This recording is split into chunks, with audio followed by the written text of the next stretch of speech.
तो आप स्टूडेंट रहते हुए छात्र राजनीति में आए थे और उसके बाद में आप कंटिन्यू राजनीति में रहे, या फिर हमने सुना है कि पहले आप कहीं सरकारी जॉब में आप कार्यरत थे, उसके बाद में आप सरपंच बने, उसके बाद में आप राजनीति में पूर्ण रूप से आए थे। तब ये नारा लगा था कि लाल लाल लहराएगा, हमारा दिल्ली जाएगा। कम्युनिस्ट पार्टी हमेशा 52 से लेकर के चुनाव लड़ती रही है। पहले 52 से लेकर के कमर त्रिलोक सिंह जी लड़ते थे कि अमरा राम जी ने अब सपोर्ट करें तो बस चला जाएगा दिल्ली, तो दिल्ली चला जाएगा ना, अरे मारो पटवारी का ना ग्राम सेवक का काम कौन कराओ। अमरा राम ने एमएलए एमपी सरपंच इसके लिए राजनीति की, हाँ वो बने, लेकिन उसका उपयोग उन संघर्षों में, जनता के संघर्षों में किया है। इसलिए अमरा राम जीतता है तो वेल एंड गुड, उन संस्थाओं में उनकी बात रखेगा, हार गया तो सड़क पे उठाएगा, और जीत गया तो सड़क और संसद तक उठाएगा। तो आपका क्या मानना है, आप क्या सोचकर आपने उसके खिलाफ में वोट दिया? और दूसरी चीज, ये वक्फ बोर्ड का कानून जो बना है तो ये क्या है, ये थोड़ा एक्सप्लेन कर दीजिए ताकि दर्शकों को पता चले। आसपास में जो होता है कि ये शिक्षक होंगे या फिर घर परिवार में फादर होंगे, तो ऐसा कोई व्यक्ति जो आजीवन आपका रोल मॉडल रहा है कि जिंदगी की शुरुआत से लेकर। रोल मॉडल तो मेरे फादर ही थे। नमस्कार, जय श्री राम। मैं हूं अनूप शर्मा और आज हमारे साथ मौजूद है ऐसी शख्सियत जो कभी आम जन की तरह बस से ट्रेवल करते हुए पहुंच जाते हैं विधानसभा और कभी खुद ट्रैक्टर चलाकर पहुंच जाते हैं लोकसभा। किसानों के नेता के नाम से जिन्हें जाना जाता है, 4 बार एमएलए रहे हैं और हाल फिलहाल सीकर के लोकसभा सदस्य हैं। कभी आपको नजर आते हैं आम जनता के बीच में हुक्का लगाते हुए, और कभी जमीन से जुड़े मुद्दे, किसानों के मुद्दे ये उठाते हुए जिनकी आवाज गूंजती है लोकसभा में। तो ऐसे नेता माननीय श्री अमरा राम जी, तो सबसे पहले स्वागत है सर आपका। तो सर, सबसे पहले आपकी राजनीतिक शुरुआत कैसे हुई? राजनीतिक शुरुआत यहाँ श्री कल्याण कॉलेज में पढ़ते हुए स्टूडेंट पॉलिटिक्स से हुई। 78-79 में मैं छात्र संघ का अध्यक्ष था, और ये सीकर कॉलेज राजस्थान की सबसे बड़ी छात्र संख्या के हिसाब से कॉलेज थी, और यहाँ हमेशा विद्यार्थी हक के लिए संघर्ष रहा। इसलिए गवर्नमेंट कॉलेजों में फीस जो है निश्चित रूप से वो नियंत्रण में रही, और एडमिशन भी मैं समझता हूँ जो एलिजिबल थे उनके सेक्शन बढ़ाने का हो, फैकल्टी खुलाने का हो, हमेशा जो संघर्ष रहा उसका नतीजा रहा कि पॉलिटिक्स से सरोकार हुआ और छात्र संघ के अध्यक्ष बना। वहीं से शुरुआत हुई। तो आप स्टूडेंट रहते हुए छात्र राजनीति में आए थे और उसके बाद में आप कंटिन्यू राजनीति में रहे, या फिर हमने सुना है कि पहले आप कहीं सरकारी जॉब में आप कार्यरत थे, उसके बाद में आप सरपंच बने, उसके बाद में आप राजनीति में पूर्ण रूप से आए थे? ऐसा छात्र संघ के अध्यक्ष रहते हुए उसके बाद में मैं गवर्नमेंट टीचर लग गया था करीब 1 साल के लिए। उस समय ये एग्जाम वगैरह नहीं होती थी। रोजगार कार्यालय में आप रजिस्ट्रेशन कराओ और जब भी कोई वैकेंसी होती थी आपके पास नियुक्ति पत्र मिल जाता था। पहले पंचायत राज में मिला और 6 महीने उसमें हुआ तो फिर स्टेट गवर्नमेंट में एजुकेशन डिपार्टमेंट में हो गया, और उसके होने के बाद 7-8 महीने बाद में गांव वालों ने कहा कि आपको सरपंच बनाएंगे, तो मैंने इस्तीफा देकर के ग्राम पंचायत सरपंच बना। और उस समय मेरा गांव वालों से एक ही था कि बाकी विकास का काम है या दूसरे काम हो वो करेंगे, बाकी गांव की जो भी राजनीति है वो निश्चित रूप से गांव के चुने हुए उप सरपंच पंच है वो देखेंगे। क्योंकि मैं तो मेरे खेत की वहाँ से 8वीं पास करने के बाद, गांव से आने के बाद 18 से 20 साल बाहर रहा हूँ, तो निश्चित रूप से वो काम आपसी कोई विवाद है, सीम का है, रास्ते का है, वो सब गाँव वाले देखेंगे। वहां से 2 दफे सरपंच रहते हुए ही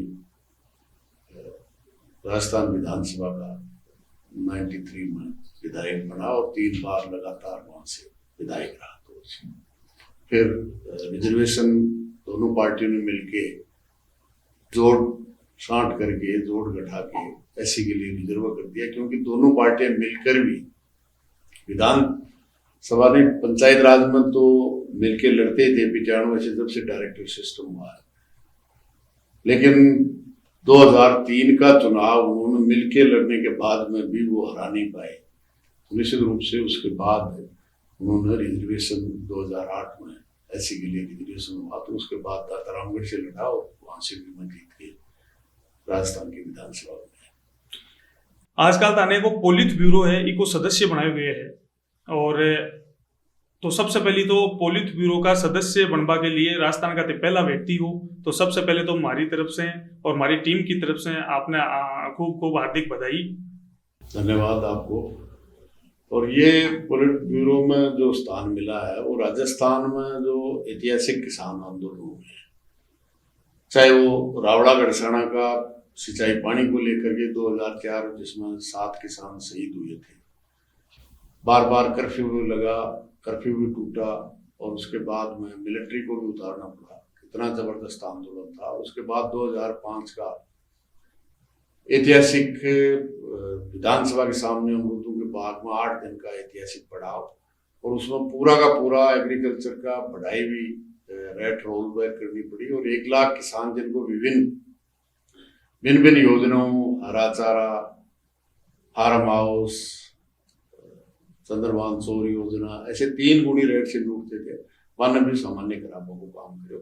क्योंकि 86 में भी जब हरदेव जोशी चीफ मिनिस्टर थे, बिजली की रेटें बढ़ी थी किसानों की, बड़े बड़े नेता आंदोलनों भी आया, तो मुख्यमंत्री भी रहे थे, किसान नेता भी रहे थे, और आखिर में उन्होंने आह्वान किया था कि जेल भरो 12 फरवरी को, जिसमें झुंझुनू में बालूराम शहीद भी हुआ पुलिस की गोली से, लेकिन एक नया पैसा भी बढ़ी हुई रेट का वापिस नहीं हुआ।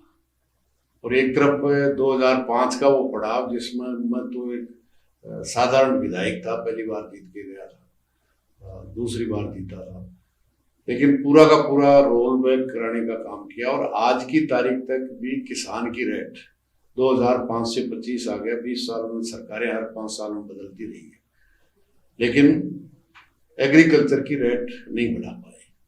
निश्चित रूप से 2017 में किसान का कर्ज माफी का, क्योंकि जब बड़े बड़े देश के बड़ी बड़ी मोनोपोली कंपनियों का कर्जा माफ होता है, तो फिर किसान जो इन सरकार की किसान विरोधी नीतियों से जो कर्जे में डूबा है, तो उसका भी कर्जा माफ होना चाहिए। 13 दिन और 3 दिन चक्का जाम हुआ, और आखिर में 163 की भारतीय जनता पार्टी की सरकार को लिखित में समझौता करना पड़ा, और समझौता करने के बाद सरकार मुकर गई, तो 4 जगह से जयपुर कूच का आह्वान 22 फरवरी 2018 को आह्वान किया, और जयपुर पहुंचने से पहले न केवल हमें जो जत्थे में थे उनको गिरफ्तार किया, बल्कि राजस्थान में सैकड़ों किसान नेताओं को गिरफ्तार किया, और बहुत से किसान नेताओं को अंडरग्राउंड होना पड़ा, और आखिर में 5 दिन जेल में रखने के बाद सरकार को विधानसभा में घोषणा करनी पड़ी, तमाम गिरफ्तार नेताओं को रिहा करना पड़ा, और 9,000 करोड़ रुपए की कर्जा माफी भी लागू करनी पड़ी। उसके बाद में काले कानूनों के खिलाफ 13 महीने तक आपने देखा है कि ऐतिहासिक देश की सरकार के खिलाफ 13 महीने तक आंदोलन चला, और आखिर में जो कृषि से संबंधित 3 काले कानून बनाए थे उनको देश के अन्नदाताओं से माफी मांगकर वापस लेना पड़ा। उसमें एक मोर्चा राजस्थान की तरफ से भी साझा हुआ था। तो इन तमाम आंदोलनों में चाहे वो बीमा क्लेम का सवाल हो, राजस्थान ही एक ऐसा है जो हजारों करोड़ रुपया, 4,000 करोड़ से भी ज्यादा बीमा क्लेम दिलाने का काम किया। तो ये तमाम जो संघर्ष रहे हैं किसान के, मजदूर के, विद्यार्थी, नौजवान के, उनको ही दृष्टिगत रखते हुए, क्योंकि आज जो राजनीतिक परिस्थितियां उसमें आज बहुत बड़ी जिम्मेदारी है जनता पे। आम जनता, किसान हो, मजदूर हो, विद्यार्थी, नौजवान हो, उनके सामने जो समस्याएं खड़ी हैं, आम जनता बेहाल है और बड़ी बड़ी देशी और विदेशी कंपनियां माला माल है। तो इन नीतियों के खिलाफ संघर्ष की आवश्यकता है। उसको देखते हुए पार्टी ने ये जिम्मेदारी दी है। मैं निश्चित रूप से कोशिश करूंगा इस जिम्मेदारी को पूर्ण रूप से जनता के सहयोग से, जिस तरह से आंदोलन किए हैं उसी तरह से जनता का आशीर्वाद रहेगा, तो पार्टी ने जो जिम्मेदारी दी है उसको पूरा करने का काम करेगा। तो सर ज्यादा वो पोलित ब्यूरो है, तो पोलित ब्यूरो के आ चीज ज्यादा तारा प्रशंसक ही जो गांव का किसान ही, मजदूर ही और ही कई और हमारे भी दर्शक हैं, तो उनकी जानकारी के लिए आप ये बतावा को कष्ट करो कि लोकल लैंग्वेज में कि वो पोलित ब्यूरो की चीजें की मायने तारी भूमिका की है। ऐसा है कि कम्युनिस्ट पार्टी में 85 लोगों की केंद्रीय कमेटी होती है और उसमें डे टू डे और राजनीतिक निर्णय करने की 16 लोगों की कमेटी होती है जिसको पोलिट ब्यूरो कहते हैं। बाकी पार्टियों में तो अध्यक्ष हुआ, हमारी पार्टी में महामंत्री होता है। तो फिर पोलिट ब्यूरो में 16 सदस्य होते हैं और उसमें एक जनरल सेक्रेटरी होता है। तो केंद्रीय कमेटी में भी वो प्रस्ताव करता है, कोई राजनीतिक परिस्थितियां, उनका विश्लेषण भी हर 3 साल से सम्मेलन होता है और उस सम्मेलन में पिछले 3 साल की राजनीतिक परिस्थितियों की जो निर्णय किए उनकी समीक्षा होती है और आने वाले 3 साल तक हमारी क्या राजनीतिक कार्यनीतिक लाइन होगी, उसके अनुसार हमारा क्या प्रोग्राम होगा, उसको लेकर निर्णय करते हैं और उनको आने वाले 3 साल तक किस तरह से लागू करें, ये पोलिट ब्यूरो की प्रमुख जिम्मेदारी होती है। और उसमें मैं समझता हूँ एक सदस्य में भी पहली बार राजस्थान से पोलिट ब्यूरो में कोई सदस्य लिया गया। सर, एक आपने पहली बार लोकसभा चुनाव लड़ा था 1994 में, 1996 में। तब ये नारा लगा था कि लाल लाल लहराएगा अमरा दिल्ली जाएगा। तो वो नारा क्या आपको आज भी याद है? आप एक चीज पे गौर करिए कि वो नारा उस टाइम लगा था, लेकिन करीब 3 दशक बाद वो नारा सफल हुआ है और आप देश की सबसे बड़ी पंचायत में आपको जाने का इस दशक में मौका मिला है कि आप वहां पे पहुंचे हैं। तो वो नारा क्या आपको आज भी याद है? वो नारा देने वाले लोग भी याद हैं? क्या आप आज भी उन लोगों से मिलते हैं, मुलाकात होती है, तो क्या चर्चाएं होती है? यह है कि कम्युनिस्ट पार्टी हमेशा 52 से लेकर के चुनाव लड़ती रही है लोकसभा को। पहले 52 से लेकर के कमर त्रिलोक सिंह जी लड़ते थे, बीच में 80 से लेकर के 96 के बीच में वो चुनाव नहीं लड़े। 96 में मैंने 93 में विधायक बना और 96 में लोकसभा का चुनाव मैंने लड़ा, उसमें नारा नहीं था। फिर 98 में फिर चुनाव हुआ और आपको पता हो तो 97 में राजस्थान की भारतीय जनता पार्टी की सरकार ने कैबिनेट में निर्णय किया था कि राजस्थान का किसान चोर है और उसमें बिजली का चोर सीकर जिले का किसान सबसे बड़ा चोर है। इसको लेके हमने प्रतिवाद किया। एक तरफ चोरी का आरोप लगा रहे थे, दूसरी तरफ बिजली नहीं देकर किसानों की फसलें जला रहे थे। तो वहाँ डेमोन्स्ट्रेशन किया और वहाँ मैंने घोषणा की थी कि अगर किसान का कुआं नहीं चलेगा तो विधानसभा नहीं चलेगी। तो मीडिया ने, हमारे साथियों ने ये कहा कि 200 में से 1 विधायक हो आप अपनी पार्टी के और आपने घोषणा की तो विधानसभा कैसे रुक जाएगी। निश्चित रूप से जब विधानसभा आउट हुई मैंने विधानसभा को रोक दिया, राज्यपाल का अभिभाषण फाड़ दिया और मेरे साथ 4 अन्य विधायकों को भी सस्पेंड किया, क्योंकि 3 लेयर मार्शल की लगा दी थी। तो हमारे जो प्रतिपक्ष के माननीय सदस्य थे उन्होंने कहा कि अब आप नहीं रोक पाओगे, तो मैंने उसको रोकने का काम किया और फिर सस्पेंड भी हुए। और उसी के जस्ट 8 महीने बाद वो 7 दिन का पड़ाव रहा, सरकार को झुकना पड़ा और कहना पड़ा कि हमारी गलती हुई, हम किसानों को चोर कहा और अब जितनी बिजली की जरूरत होगी उतने देंगे। तो उसके 8 महीने बाद लोकसभा का चुनाव आया, सरकार 96 में चुनी थी, वो बीच में मिड टर्म पोल हुआ और उसमें एक बहुत बड़ा जुनून जोश लोगों में था और रामला मैदान बहुत बड़ी रैली हुई थी जिसमें महिला, पुरुष, जवान सब लोग आए और उसी में नारा लगाया था लाल लाल लहराएगा अमरा दिल्ली जाएगा। और वोट भी 1,98,000 आए थे और 2,24,000 वाला जीते थे। पहली बार भारतीय जनता पार्टी जीती थी, कांग्रेस जीता हुआ हरा था और वैसे नंबर मेरा 3rd था, लेकिन मार्जिन आप देखिए केवल 26,000 का था। तो लोकसभा चुनाव में तो मतलब 26,000 30,000 को मार्जिन, कोई बड़ो मार्जिन को मान्य जाए। हाँ, लेकिन एक कॉन्स्टिट्यूंसी पहले भी और अभी भी चोमू है जहाँ जयपुर जिले की, उसमें संपर्क कम था। कुछ नीम का थाना में कम आए, अगर थोड़े से भी मार्जिन आ जाते तो उस समय में पहुंच जाता।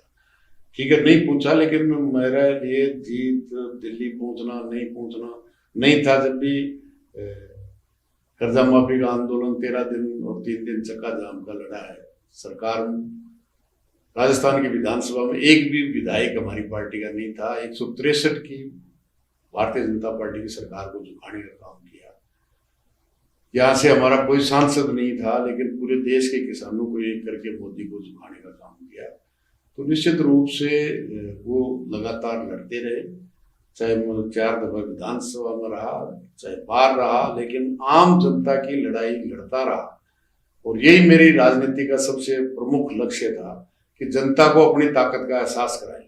तो वो ताकत का एहसास मैं समझता हूँ प्रदेश में बार बार हुआ, और फिर देश की सरकार के साथ भी 13 महीने तक संघर्ष के बाद में मोदी जैसी सरकार को भी पहली बार इस 11 साल में किसी ने झुकाया है, तो केवल इस देश के अन्नदाता ने उस संघर्ष के माध्यम से झुकाया।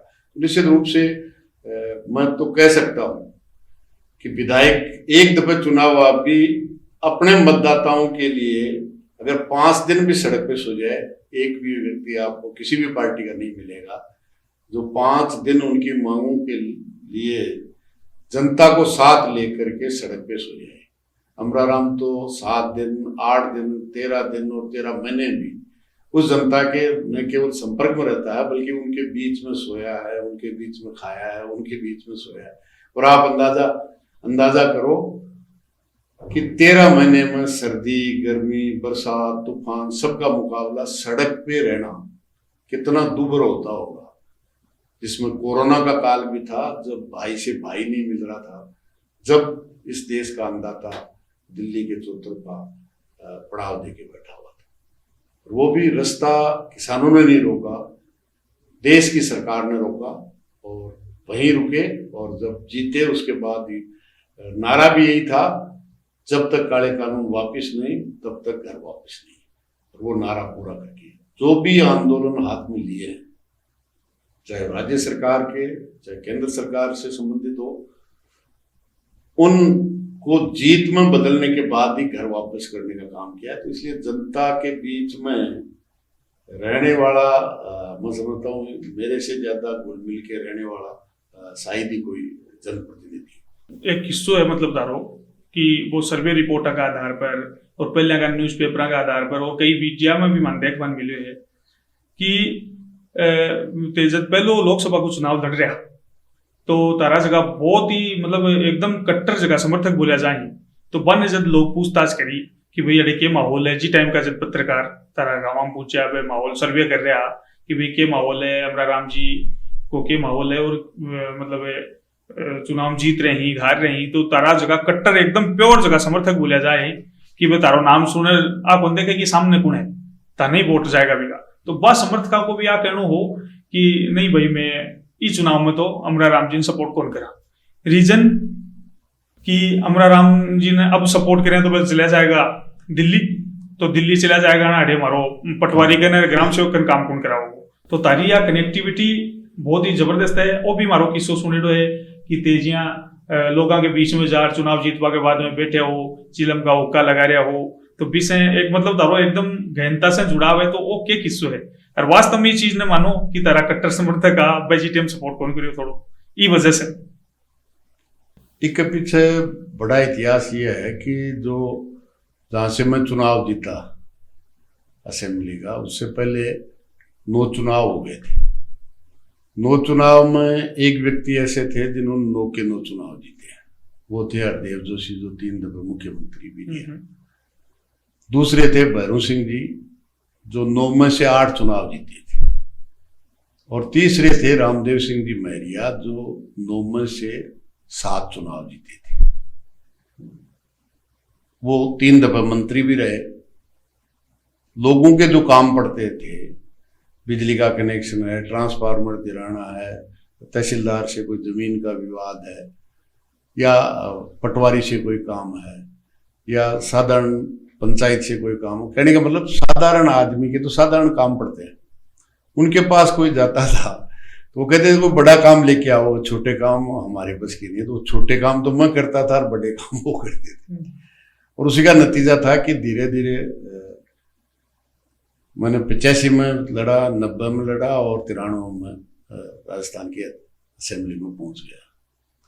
लोगों का भी यही था, उनके कट्टर समर्थक जो 7 दफे जीते हुए थे, मतलब तीसरे ही व्यक्ति थे राजस्थान में, उनका एक ही कहना था कि एक जीत जैसे न के करची।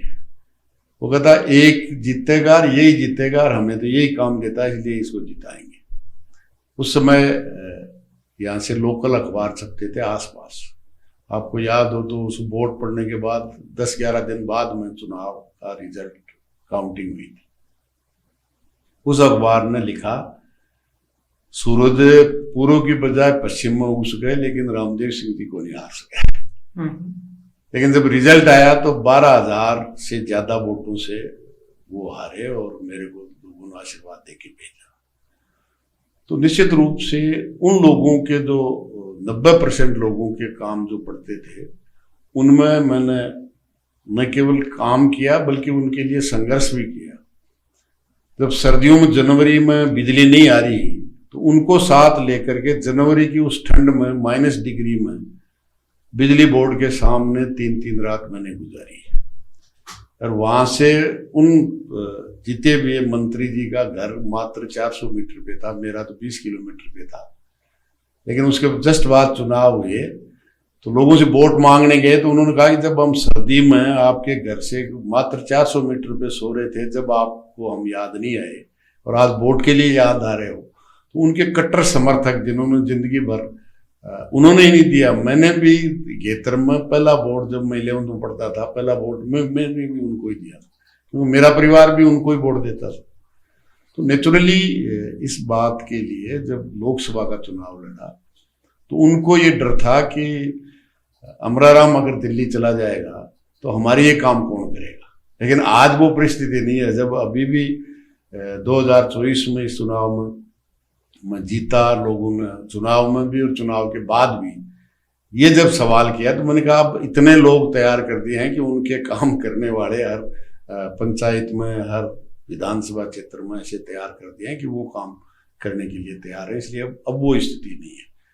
तो निश्चित रूप से भी टाइम ये स्थिति थी और लोगों ने जीत तक नहीं पहुंचाया, लेकिन अब जीत तक भी पहुंचाया और अक्रॉस द पार्टी। अब आप अंदाजा कीजिए कि 2019 का चुनाव लोकसभा का सीकर में 8 के 8 कांग्रेस के विधायक जीते हुए थे, 7 कांग्रेस के चिन्ह पे जीते हुए थे। महादेव सिंह जी निर्दलीय के रूप में लेकिन कांग्रेस के समर्थन में थे। 8 के 8 होने के बाद भी भारतीय जनता पार्टी के उम्मीदवार जीता। हाँ, सही। और जब ये कोalition बना और मेरी टिकट जब डिक्लेयर की कंबाइंड इंडिया गठबंधन में, तो भारतीय जनता पार्टी के लोग कहते थे अभी पिछली बार तो 3.5 लाख से जीते थे, अब की बार 7 लाख से जीतेंगे, और वो 74,000-72,000 से परास्त हुए। इसका एक ही कारण था कि जनता के बीच में रहकर जनता को जीत दिलाना। राजस्थान के किसानों को हमेशा धोखा ही धोखा मिला। जब भी किसान पे आफत आई, चाहे वो बाजरे के लिए भी लगाने का काम किया, चाहे बिजली की रेट बढ़ाने का काम किया, या दूसरे राजस्थान कैनाल जो सबसे बड़ा प्रोजेक्ट है उसमें वाटर अलाउंस काटने का, क्योंकि किसी भी सिंचाई की योजना बनती है उस जमीन में कितना पानी देने से फसल पैदा होगी, और उसका आधा अलाउंस वाटर अलाउंस खत्म कर दिया, उसके लिए संघर्ष हुआ। तो निश्चित रूप से ये चीजें ऐसी हैं जो लोगों को दिल से जोड़ती है, और मैं समझता हूँ मैंने पूरा प्रयास किया है कि प्रतिनिधि, चाहे विधायक के रूप में, छात्र संघ के अध्यक्ष, सरपंच और सांसद होने के बाद में भी उन जनता के बीच में उसी तरह से रहना, मैं समझता हूँ ये, और उनको अपनी ताकत का एहसास कराने का कि तुम चुनने के बाद भी अगर काम नहीं करते हैं तो जनता उसको ठीक करने का काम कर सकती है। तो ये तो वास्तव में सही है कि एक विधायक के तौर पे और सांसद के तौर पे चुनाव जीतने के बाद भी आपने मतलब एक आमजन वाला जीवन जीते हैं आप, आम व्यक्ति की तरह, तो वास्तव में काबिल तारीफ है। और आपने एक चीज कही सर कि रामदेव जी मेहरिया को आपने उस टाइम हराया था, तो वो वास्तव में उस टाइम के कद्दावर नेता थे। तो उस टाइम आपको मतलब आपके समर्थकों को आपको कैसा महसूस हुआ था कि आज हमने एक मतलब बहुत बड़ी जीत हासिल की है और क्या मतलब आप उस टाइम अपना भविष्य क्या देखते थे आज जहाँ पे आज आप खड़े हैं, क्योंकि वो काफी अर्से पहले की बात है, तो क्या आपको लगता है कि वास्तव में आपने कुछ अचीव किया है? नहीं, मैं कोई ये सोच के ग्राम पंचायत का सरपंच नहीं बना था कि मैं विधायक बन जाऊंगा 4-4 दफे लगातार और सांसद भी बन जाऊंगा। मैं तो जो रुचि राजनीति में थी वो इसलिए थी कि आम जनता की राजनीति करने का सवाल, वो सवाल मैं समझता हूँ आम जनता को अपनी ताकत का एहसास कराऊं। वही सबसे बड़ा मैं समझता हूँ। लोग बहुत सी दफा कहते हैं अमरा राम जी आप इस पार्टी में नहीं होगे, इस पार्टी में होते तो क्या पता क्या होते। मैंने कहा फिर अमरा राम नहीं होता फिर तो बाकी पूंजीवादी पार्टियों के नेता वैसा ही अमरा राम होता। इसलिए निश्चित रूप से वो परिवर्तन जब भी हो सकता है, तमाम समस्याओं का समाधान हो सकता है। आज आप देखेंगे कि अभी कश्मीर में बहुत बड़ी दुकान टिका हुई है। हमारी देश की सरकार कह रही है कि हम पानी, सिंधु नदी का पानी रोक देंगे। मेरा सरकार से कहना है कि जो सतलज यमुना का सतलज का पानी है झेलमकार, वो तो 2-2 महीने तक बरसात के दिनों में पाकिस्तान जाता, वो तो आपसे रुकता नहीं है। और आप सिंधु नदी का पानी रोक देंगे, लोटे में नहीं भर के पानी रुक जाता है। मतलब कहने से लोगों को बरगलाने के लिए कह सकते हो, पानी रोकने के लिए संसाधन चाहिए। डैम बनेगा जब पानी रुकेगा, वरना तो हमारा डैम जो राजस्थान कैनाल का सबसे बड़ा डैम है, उससे 1.5 महीने 2 महीने तक बरसात का पानी जाता है। और उसकी बात छोड़िए, घग्गर नदी का पानी अनूपगढ़ से होके पाकिस्तान गुजरता है जब भी अत्यधिक बरसात होती है। एक सर, एक महाराष्ट्र चुनाव में एक लाइन चली थी, वहाँ के मुख्यमंत्री हैं माननीय श्री देवेंद्र फडणवीस जी, तो उन्होंने एक बार एक लाइन कही थी कि मेरा पानी सूखता देख मेरे किनारे पर घर मत बसा लेना, मैं समंदर हूँ लौट कर वापस आऊंगा। तो ये लाइन सर कुछ हद तक आपके लिए भी परफेक्ट बैठती है, उनसे ज्यादा आपके लिए परफेक्ट बैठती है, क्योंकि आपने मतलब वो नारा दिया था, आप कब 1996 से चुनाव लड़ रहे हैं और अभी काफी चुनाव में आप मतलब चुनाव में आपको शिकस्त झेलनी पड़ी, लेकिन आप लंबे समय बाद आप आए हैं और एक देश की सबसे बड़ी पंचायत में आपको सीकर जिले का प्रतिनिधित्व करने का मौका मिला है, तो पहले से आप ज्यादा मजबूती के साथ आए हैं, तो वो लाइन आप पर भी परफेक्ट बैठती है। तो आप क्या सोचते हैं उस लाइन के बारे में? मैं तो ये कह सकता हूँ 10 साल में इस शेखावाटी जहां से मैं उनके लोगों ने आशीर्वाद देके भेजा है, बहुत बड़ी 2 घटनाएं उस देश की संसद में हुई। एक तो शेखावाटी का सैनिक जवान देश के हर कोने में हर बटालियन में मिल गया है, उसको अग्निवीर बनाया गया। एक शब्द भी हमारे प्रतिनिधि ने एक शब्द उसके खिलाफ की बजाय पक्ष में हाथ उठाया। आजादी के बाद या आजादी के पहले मतलब लगातार 12 महीने से ज्यादा आंदोलन चला, हमारे सांसद महोदय ने एक शब्द उस देश की संसद में नहीं रखा। और मैं कह सकता हूं पिछले 20 साल में इस इलाके की किसान की, मजदूर की, आम जनता की आवाज 20 साल में संसद में नहीं उठी, उतनी 1 साल के 2 सत्रों में उठाने का काम किया है, आम जनता से जुड़ी हुई चीज। मैं समझता हूँ ये मेरे लिए आज की तारीख में सबसे बड़ा सवाल है पीने के पानी का। मैंने उसको मजबूती से रखा। तो सीकर और झुंझुनू के लिए एक पेयजल का प्रोजेक्ट बना हुआ है इंदिरा गांधी कैनाल से, उसमें 8,000 की कीमत है। उन्होंने 4,000 JJY में 4,000 उन्होंने यस करके भेज दिया। अभी तक राजस्थान की सरकार को आगे का काम पानी अलॉट करना है, टेंडर करना है, वर्क ऑर्डर करना है, वो 1.5 साल में राजस्थान की सरकार ने नहीं किया है। इस 1 साल में केंद्र का 50% होने के बाद, और मुख्यमंत्री जी कह रहे हैं शेखावाटी में पानी ला रहे, और पानी लाने वाला काम है, उसमें एक कदम भी आगे नहीं चले।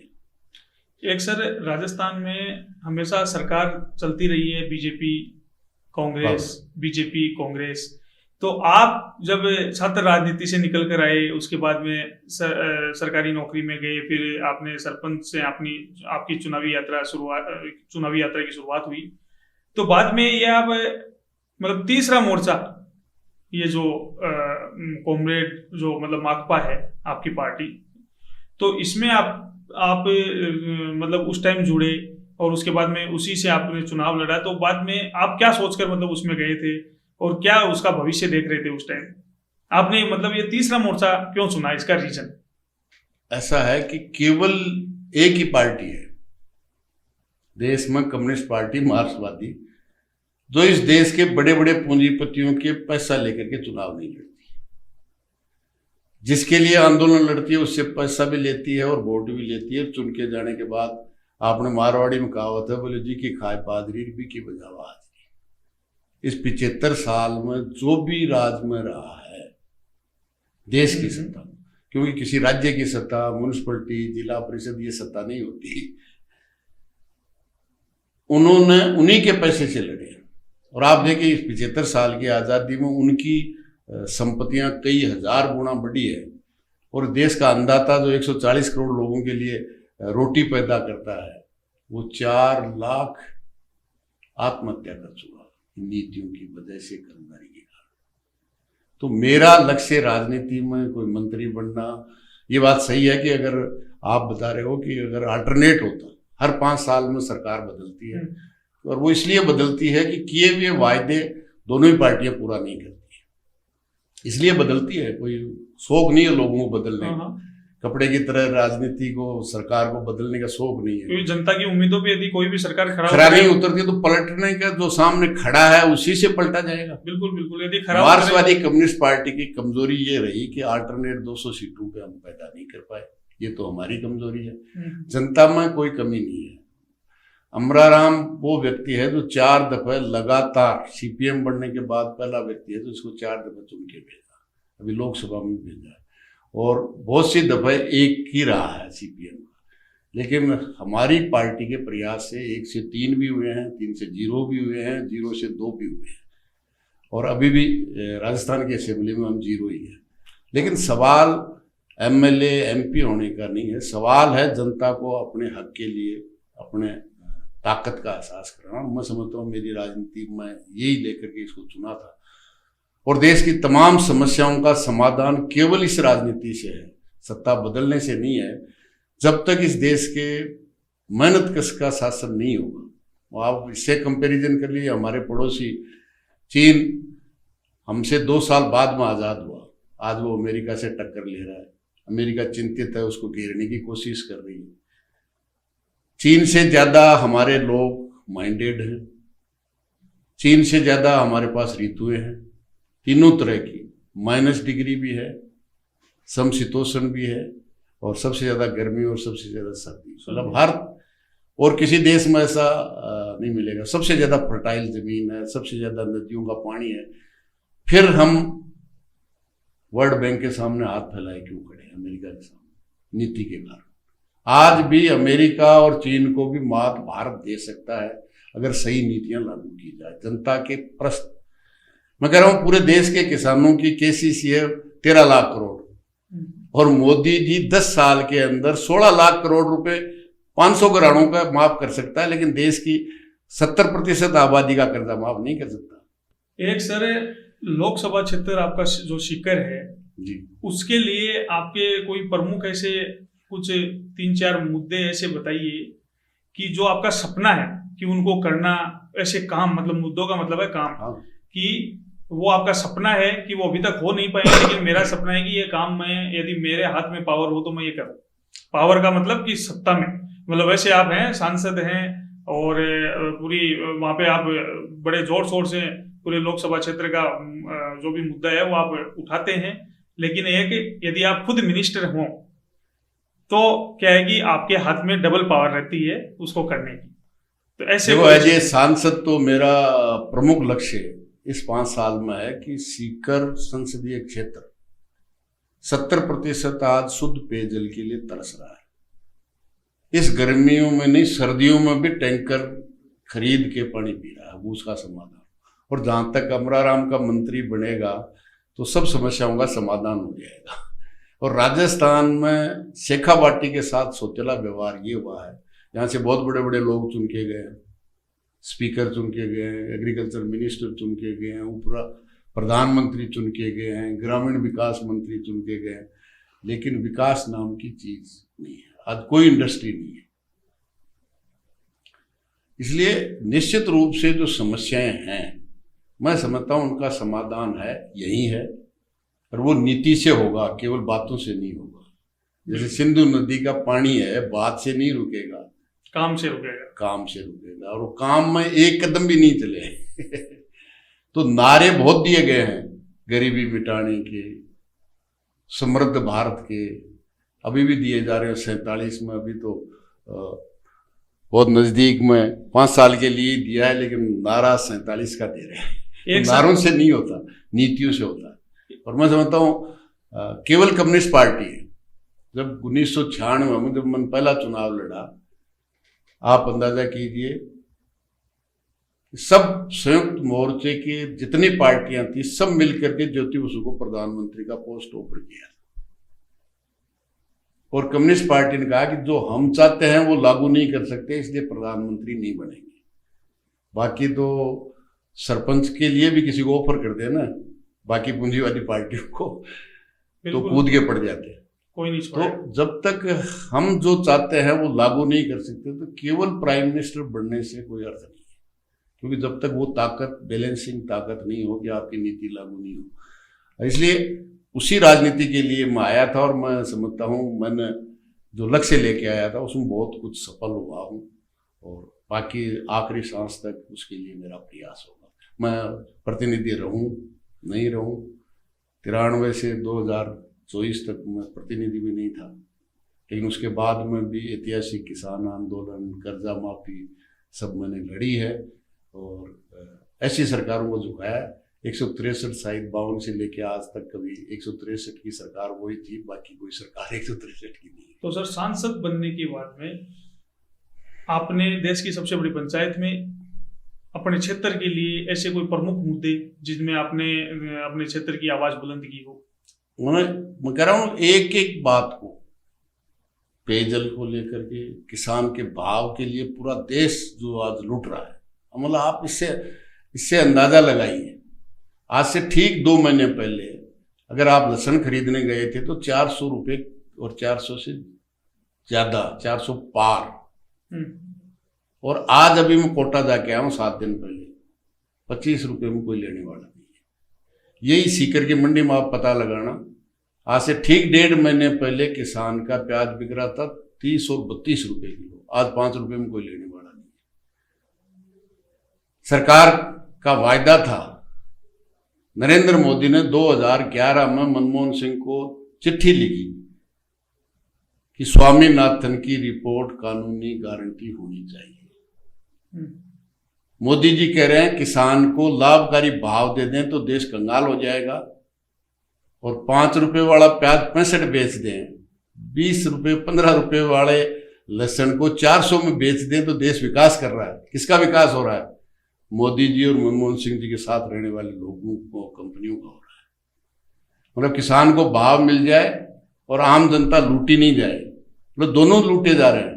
5 रुपए में किसान लूटा जा रहा है और 65 रुपए में आम जनता लूटी जा रही है। 20 रुपए में किसान लूटा जा रहा है और 400 पार में जनता लूटी जा रही है। ये है लड़ाई, मूल लड़ाई। और वो सब मुद्दे, दूध का, मतलब आप अंदाजा कीजिए, आज किसान से दूध 27 रुपए और आप यहाँ खरीद के लाओगे 60 रुपए, और फिर भी सरकार कह रही है घाटा है, तो वो घाटा नहीं भरा जा सकता। एक कहावत है, बोले बाबो ले आओ पोटा पोटा और ले जाए घाटा घाटा। तो सर, आपके मतलब विधायक रहते हुए आपके कार्यकाल में, चाहे विधायक कोष से हो, चाहे आप सरकार से मतलब सरकार के पास अपनी आवाज बुलंद करके हो, चाहे कोई काम पारित करवा के लेके आए हो, तो ऐसे कोई प्रमुख कार्य है जो आपके विधायक के कार्य, चाहे आप दातारामगढ़ की बात करें, चाहे धोद क्षेत्र की बात करें, जहां भी आपके प्रमुख कोई कार्य है जो आपने करवाए हो, जो जनता जिनसे आपको लाइफ टाइम याद करे? भाई धोद में तो सबसे बड़ा ये था, जब मैं 3 दफा रहा 15 साल में, एक भी महिला ऐसी नहीं थी जो सर पे गड़ा लेकर के पानी जा रही थी। जो मोदी जी अब करें ना, हर घर में नल से जल वो पहुंच रहा था।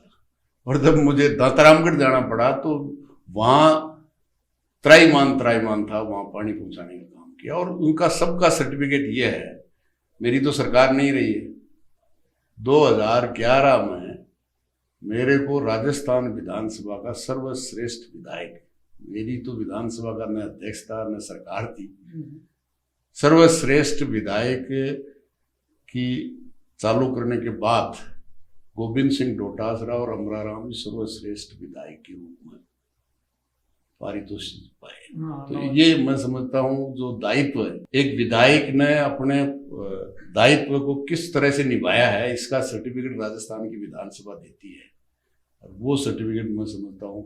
और उसमें अगर आप देखेंगे जो कैलाश मेघवाल समय के अध्यक्ष थे, उन्होंने लिखा दलित का, शोषित का, किसान का, जो प्रखरता से अमराराम ने जो सर्टिफिकेट है, आप उसको पढ़ेंगे तो ये समझेंगे कि वाकई में एक जनप्रतिनिधि का जो दायित्व है वो विधानसभा में बेहतर तरीके से, मैं समझता हूँ इससे बड़ा तो कोई सर्टिफिकेट विधानसभा के लिए हो नहीं सकता।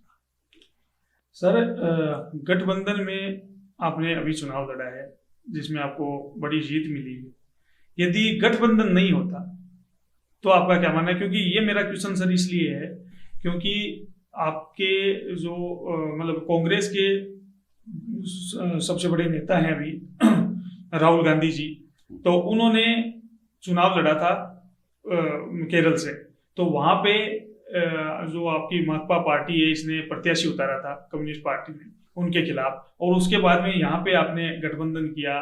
और गठबंधन तो इसलिए मेरे इसमें दो चीज है पूछने का मतलब कि गठबंधन नहीं होता तो क्या होता, दूसरा कि गठबंधन कराने का श्रेय आप किसे देते, किस कांग्रेस के नेता को आप अपने करीब मानते हैं? ऐसा है, गठबंधन नहीं हुआ तो 14 और 19 में प्रतिपक्ष का नेता नहीं था। पहली बार है जो कांग्रेस सबसे बड़ा दल है प्रतिपक्ष में, उसके भी 55, कांग्रेस पहले भी आ रही है 77 में आ रही है, बाद में भी बहुत दफा आ रही है, लेकिन ये स्थिति नहीं थी, और ये स्थिति 14 और 19 में थी। और जो स्थितियां थी, जो वायदे करके सरकार आई थी, वो वायदा करने की बजाय उल्टा काम कर रही थी। और ये पूरे उन तमाम नेताओं को जो इस देश को, संविधान को बचाना चाहते थे, उन्होंने इंडिया अलायंस किया, और उसमें मैं समझता हूँ हमारी छोटी पार्टी होते हुए भी कामरेड सीताराम येचुरी और हमारी पार्टी में इन तमाम दलों को एक जगह बैठाने का काम किया। जहाँ तक केरल का सवाल है, जिस ताकतों से मतलब आप तानाशाही की ओर बढ़ रहे हैं, मतलब इससे ज़्यादा क्या होगी कि केंद्र सरकार का मोदी के अलावा कहीं किसी का नाम नहीं होगा। विदेश में जाएंगे तो विदेश मंत्री साथ नहीं जाएगा। अभी सर्वदलीय बैठक कई दफा हुई है, प्रधानमंत्री उसमें नहीं जाते। मैंने ये किया है, इसका मतलब ही होता है मैंने सब कुछ किया है, भारतीय जनता पार्टी ने कुछ नहीं किया। इतने सांसद हैं, 30 साल बाद में भारतीय जनता पार्टी के वायदों पे देश की जनता ने पूर्ण बहुमत दिया था, 272 की जगह 282 दिए थे। फिर पुलवामा की घटना के बाद 303 भी दिए थे, लेकिन एक भी मतलब मन की बात कहते हैं, सुनते किसी की नहीं। एक सर कम्युनिस्ट पार्टी के लिए मैं पूछना चाह रहा था कि जैसे बंगाल में कोई टाइम आपका वर्चस्व था बहुत बड़े लेवल पर, वो अभी लगभग मतलब समाप्त हो गया और बहुत कमजोर वहां पे कम्युनिस्ट पार्टी हुई है। उसके बाद में केरल में भी थोड़ी स्थिति, केरल में काफी मजबूत स्थिति में थे अभी, लेकिन थोड़ी स्थिति पहले की बजाय मतलब कमजोर होती दिखाई दे रही है। और यहाँ पे आपने जो मतलब एक गढ़ बनाया था जिसे कॉमरेडों के गढ़ के नाम से जाना जाता था इस क्षेत्र को, तो वो भी थोड़ा भी कमजोर प्रतीत होता है, क्योंकि पहले ये था कि अमराराम जी खुद चुनाव लड़ रहे हैं तो वो तो जीतना उनके लिए छोटी बात है। यदि किसी पे हाथ भी रख दिया, जैसे आपने फिर धोत क्षेत्र से जब रिजर्व हुई सीट आपने खड़ा किया श्रीमान पेमाराम जी को, तो वो भी उनको भी जीत नसीब हुई वहां पे, तो उसमें आपकी बड़ी भूमिका थी। और आज यदि आप स्थिति देखें पहले की बजाय तो बड़ी कमजोर हुई है और आपको भी इसके लिए काफी संघर्ष करना पड़ा है। तो क्या कॉमरेड मतलब अभी कमजोर हुए हैं, कॉमरेडों की संख्या कम हुई है, आपका क्या मानना है इस पर? ऐसा है कि केरल की जहां तक आप बात कर रहे हो, केरल में 40 साल में सरकार हर 5 साल में राजस्थान की तरह बदलती रही। ये पहला मौका है जहां एलडीएफ की सरकार रिटर्न हुई, इसलिए केरल में कमज़ोर होने का सवाल ही नहीं है। बाकी जीत हार देखो राजनीति में होती रहती है। ये बात सही है कि बंगाल में 34 साल तक लगातार, और 34 साल में जो रिकॉर्ड मुख्यमंत्री का ज्योति बसु ने बनाया आज तक नहीं टूटा, और मैं समझता हूँ आने वाले 20 साल में भी टूटेगा नहीं। आगे तो क्या पता टूट सकता है, मैं भविष्यवाणी नहीं करता, लेकिन आज तक कोई नहीं तोड़ पाया। ये बात सही है। आज वहाँ से मैं एक लोकसभा में मेंबर है, न राजस्थान बंगाल की विधानसभा में एक मेंबर है, लेकिन आज भी जमीन पे कोई लड़ रहा है। आरजी में एक महिला डॉक्टर की हत्या हुई, उसमें सबसे ताकत से कोई लड़ने वाले थे, तो सीबीआई को भी उसमें जांच करनी पड़ी है। तो ग्राउंड पे है, लेकिन जो रिफ्लेक्शन होता है असेंबली और पार्लियामेंट में वो आज की तारीख में नहीं, लेकिन वो वापस रिटर्न होगा। जहाँ तक यहाँ के सवाल है, निश्चित रूप से जिस धोध को उन दोनों ने मिलके हराने का काम किया, मतलब 2008 में रिजर्व होने के बाद पेमाराम जीता, और पेमाराम भी ऐसे व्यक्ति को हरा के जीता जो अरबपति है, जिसके 272 करोड़ रुपए वसुंधरा सरकार ने अवैध माइनिंग के माफ किए। तो आप बताइए, जिसके 272 करोड़ रुपए माफ करे सरकार, वो कितना आता। और पेमाराम वो था जो बीपीएल था, लेकिन उसके बाद में कांग्रेस नेक्स्ट चुनाव में 13 में जमानत जब्त होती है, जो सबसे ज्यादा जीती हुई है। सीपीएम तो 4 दफे जीती हुई, कांग्रेस तो 7 दफे जीती हुई है। उसकी जमानत जब्त हुई और पूरी कांग्रेस शिफ्ट हो गई 85,000, पेमाराम 45,000 और वो 85,000। फिर चुनाव आया, 85,000 वाले आगे 36,000 पे और जमानत जब्त वाले जीत के चले। यही हालत त्रिपुरा में हुई। आपको अंदाजा हो, भारतीय जनता पार्टी का एक भी एमएलए त्रिपुरा बनने के बाद नहीं था, या तो हमारी सरकार रही या कांग्रेस की सरकार रही। और आज से 10 साल पहले जब चुनाव हुआ तो कांग्रेस के 1% वोट बचे, नेता और मतदाता सब के सब भारतीय जनता पार्टी हो गए। तो जो बड़े पूंजीपतियों को डर जो कम्युनिस्ट पार्टी से है, वो अपना पूरा धन बल बाहुबल सब कुछ लगाते हैं कि ये नहीं जीतने चाहिए। और वो ही नहीं कहते, मोदी जी कहते हैं। मोदी जी कहते हैं एक सिद्धांत में बहुत खतरनाक है कम्युनिस्ट, बच्चे केरल में है।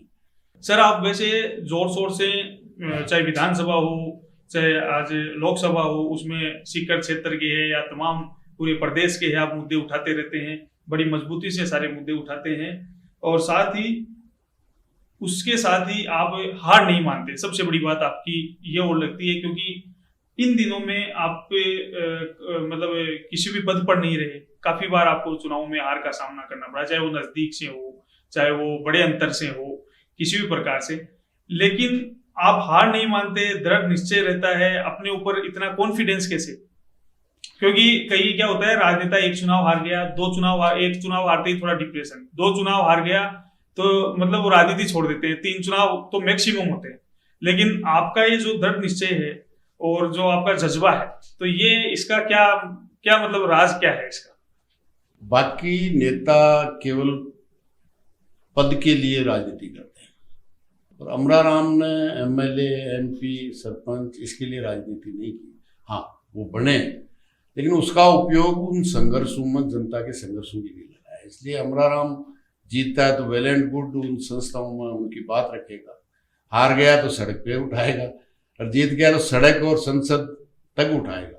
इसलिए मेरा लक्ष्य राजनीति में पद प्राप्त करके धन इकट्ठा करना नहीं रहा, 7 पीढ़ियों का इंतजाम करना नहीं रहा। अगर एमएलए जीते ही करोड़पति होता तो मैं तो 4 दफे जीता हूँ। इसलिए मैंने कभी हार को गुनाह नहीं माना, जीत को कोई बहुत बड़ी उपलब्धि नहीं माना। वो जिम्मेदारी है। आज संसद में मुझे भेजा है तो न केवल सीकर की तो है ये प्राथमिक, लेकिन पूरे देश के किसान की बात और उसकी जबान बनना मेरा प्रमुख दायित्व है। इसलिए कल मैं न भी रहा, रेलमंत्री नहीं रहा 11 साल, 14 से लेकर के 24 तक 10 साल में किसी पद पे नहीं था, लेकिन जनता के बीच में तो लड़ाई उसी रूप से लड़ा था। और मैं समझता हूँ राजस्थान में बहुत कम लोग होंगे, हमारी पार्टी में भी 2 चुनाव हार गई। हाँ सर, चुनाव हारने के बाद में तो क्षेत्र में तो नजर ही नहीं आते, नजर ही नहीं क्षेत्र में तो कोई प्रोग्रामों में नजर आ गए तो आ गए। सबसे ज्यादा विधानसभा और सबसे ज्यादा लोकसभा, सब चुनावों को जोड़ोगे सरपंच से लेकर के अध्यक्ष से, तो 17 चुनाव मैंने लड़ दिए। शायद ही कोई ऐसा व्यक्ति होगा। और मैंने चुनाव को एक गेम की तरह, मैं कबड्डी का खिलाड़ी था उसी तरह लिया है, जीत भी होती है और हार भी होती है। एक चीज और है सर, आप ऐसे व्यक्ति हैं, आप उन चुनिंदा व्यक्तियों में से एक हैं राजस्थान में कि जिनको हर पंचायत का, मतलब देश की पंचायत, प्रदेश की पंचायत, गांव की पंचायत, तो सबका मतलब सबका प्रतिनिधित्व करने का आपको मौका मिला है। नहीं, मौका भी मिला है, लोग याद भी करते हैं। जैसे 1 साल तक आंदोलन हुआ, 1 साल से ज्यादा, न किसान को दिल्ली देश की राजधानी में जाने दिया, न किसान जिस ट्रैक्टर पे चढ़ के गया था उसको ले दिया। तो मैंने यही चुना कि जिस दिन मैं पहले दिन देश की लोकसभा में जाऊंगा तो वो किसान भी आया है और ट्रैक्टर भी आया है। और आप देखेंगे पूरे देश में जो उस आंदोलन से जुड़े हुए थे, सब लोगों को ये हुआ कि कम से कम हमारी आवाज वहां पहुंची। सर, लोकसभा में अभी एक कानून पारित हुआ था, वक्फ बोर्ड का जो कानून बना, तो उसमें आपने उसके खिलाफ वोट किया है। तो उस आपका वोट उसके खिलाफ जाने के बाद में हमने सोशल मीडिया पे लोगों की प्रतिक्रिया देखी।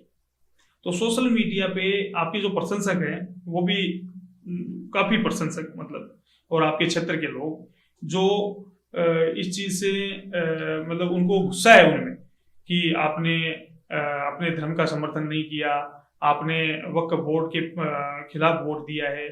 तो ये प्रतिक्रियाएं शायद आपने भी देखी होगी। तो आपका क्या मानना है, आप क्या सोचकर आपने उसके खिलाफ में वोट दिया? और दूसरी चीज, ये वक्फ बोर्ड का कानून जो बना है तो ये क्या है, ये थोड़ा एक्सप्लेन कर दीजिए ताकि दर्शकों को पता चले। ऐसा है, वक्फ कोई हिंदू या धर्म के खिलाफ नहीं है। जब से मुसलमान बने, जब से वक्फ है, वक्फ का कानून बना हुआ है, उसमें संशोधन किया है। और संशोधन ये किया है कि 22 में से 8 ही मुसलमान होंगे, बाकी सब दूसरे धर्मों के लोग होंगे। ऐसा कहीं भी दुनिया में नहीं है। धार्मिक आस्थाएं व्यक्तिगत है, उनके आस्था के स्थान होते हैं, इनके मस्जिद है,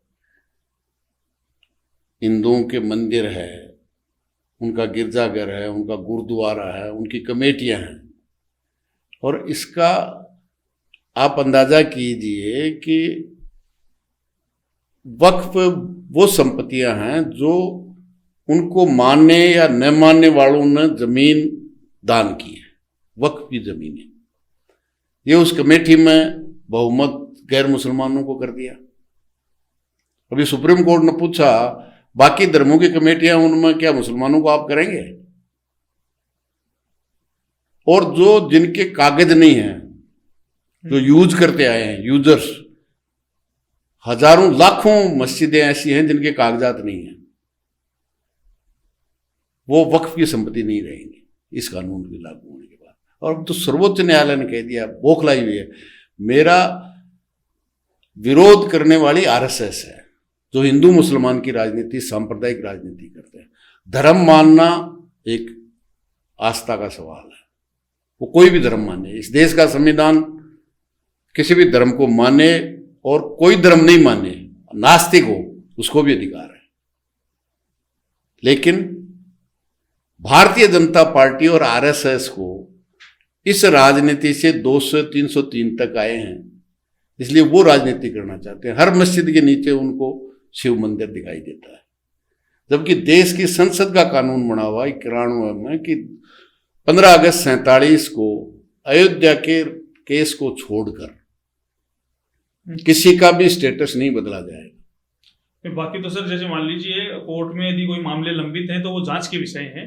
ना ना ना ना, उसमें कहा किसी धर्म के कोई भी आस्था के स्थान हैं, उन पे कोई भी दावा पेश नहीं किया जा सकता। फिर भी कई जगह को हो रहा है। अभी यूपी में हुआ, अभी जो पूरी दुनिया के लोग यहाँ अजमेर दरगाह शरीफ में आते हैं उन पे हो गया। मतलब कहने का मतलब है ये हिंदुओं के खिलाफ कैसे हो गया वक्फ। एक सर अभी थोड़ा सा मतलब न्याय, इससे बड़ा अन्याय नहीं हो सकता। मतलब देश का संविधान को आप अंदाजा कीजिए, आज ही पाकिस्तान से आए हुए वीजा मुसलमानों को जाना पड़ेगा, हिंदुओं को जाने की जरूरत नहीं है। क्या है, पाकिस्तान तो पाकिस्तानी है। आज कोई हिंदू भी आया हुआ है तो उसको जाने की जरूरत नहीं है, मुसलमान जाएगा। नागरिकता बाकी प्रताड़ित है उनको तो हम नागरिकता देंगे, लेकिन मुसलमान को नहीं देंगे। रोहिंग्या तो प्रताड़ित ही है, कानून बनाया ना। जबकि देश का संविधान की आत्मा ये कहती है धर्म और जाति के आधार पर भेदभाव नहीं किया जा सकता। लेकिन भारतीय जनता पार्टी, अगर प्रतिपक्ष का नेता मंदिर में चला जाता है तो मंदिर अशुद्ध हो गया, उसको शुद्ध करते हैं। ये मंशा है। मतलब आरएसएस को पूछ के अमराराम वोट देगा? मेरे समर्थकों ने बहुत से ऐसे आरएसएस का है, वकील है, पढ़ा लिखा है, कानून जानता है, उसने कहा ये गद्दार है। मतलब सर्टिफिकेट लोकसभा में वोट आरएसएस को पूछ के दूंगा।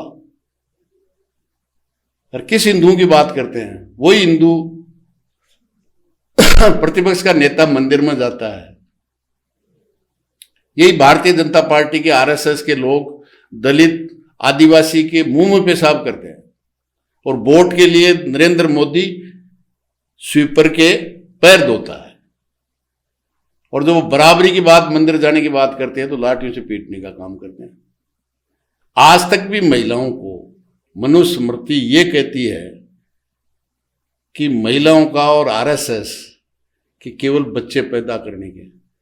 अभी मोहन भागवत और उसकी आरएसएस कहती है 4 बच्चे पैदा करो। तुम में कौन है शादीशुदा, इन्हें भीख में पैदा करोगे?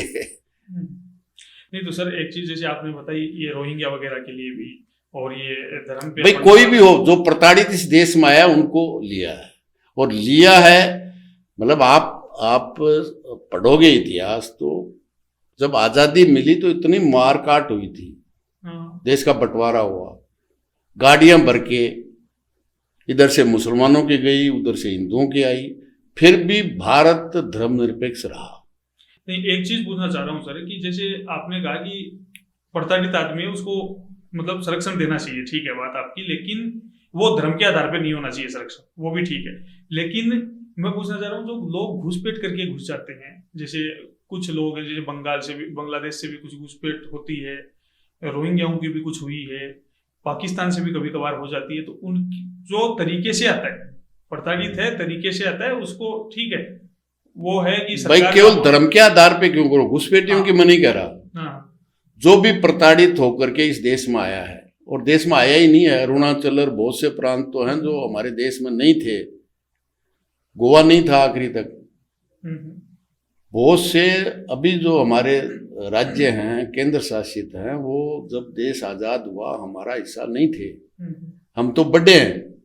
और जो धर्म के आधार पे राष्ट्र बना था 2 टुकड़े तो हो गए, और अभी कितने टुकड़े होंगे।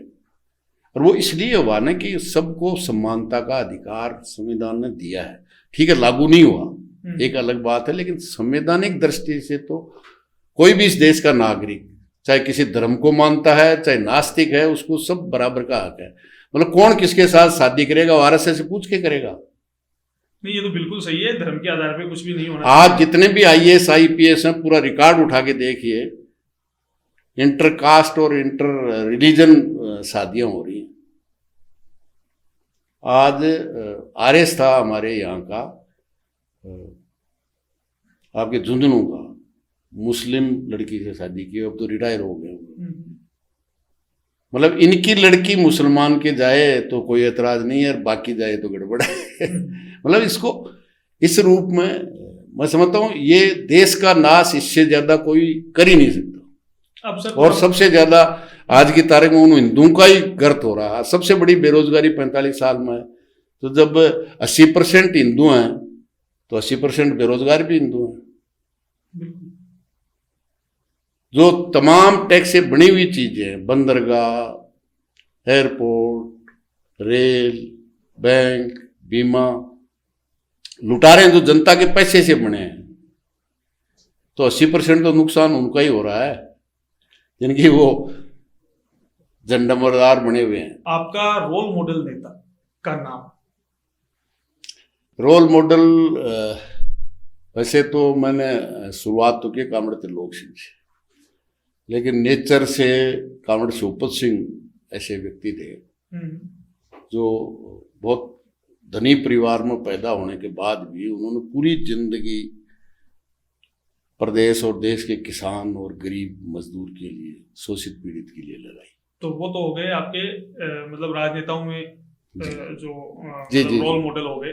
लेकिन आपको वैसे पूरे मतलब एक स्टार्टिंग में जब अपन अपनी प्राथमिक शिक्षा है जो स्टार्ट करते हैं, तो उस टाइम अपन देखते हैं कि मेरा रोल मॉडल ये आदमी है, या कोई पिक्चर देखते हैं, कोई मूवी देखते हैं, या फिर मान लीजिए उस जमाने में आसपास में जो होता है कि ये शिक्षक होंगे या फिर घर परिवार में फादर होंगे, तो ऐसा कोई व्यक्ति जो आजीवन आपका रोल मॉडल रहा है कि जिंदगी की शुरुआत से लेकर? रोल मॉडल तो मेरे फादर ही थे, क्यों, जिनके पद चिन्हों पे आपने चलने का प्रयास किया हो।